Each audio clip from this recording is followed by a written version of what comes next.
Il y a dans ce récit de la transfiguration du Seigneur une forme de secret qui domine l'ensemble de la scène. La limitation de la révélation à Pierre, Jacques et Jean accentuent l'impression. Le mutisme des disciples à la fin du récit achève le tout.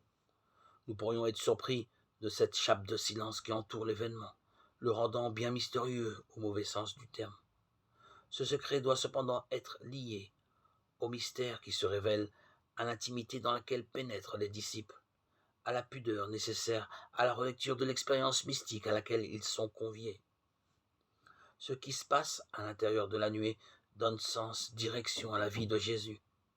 Il est celui qui est venu achever la loi écrite par Moïse et les prophéties, dont Élie reste la grande figure. Il est celui qui est le Fils bien-aimé du Père, venu porter au monde la parole divine. Il est celui que nous devons écouter pour entrer dans la vie. En fin de compte, le secret qui sointe de toutes parts dans ce récit n'est pas destiné à être tenu hors d'atteinte des hommes comme dans une loge maçonnique, mais il est un secret d'amour qui a besoin, pour être connu, d'être révélé comme mystère dans l'intimité de la vie, par la pudeur de l'Évangile.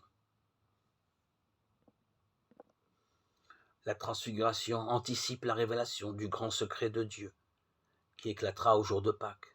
Dieu a tellement aimé le monde qu'il a donné son Fils unique, non pas pour juger le monde, mais pour que, par lui, le monde soit sauvé. Jean 3, 16, 17. Puissions-nous pénétrer ce mystérieux secret, pour en devenir chaque jour les témoins authentiques.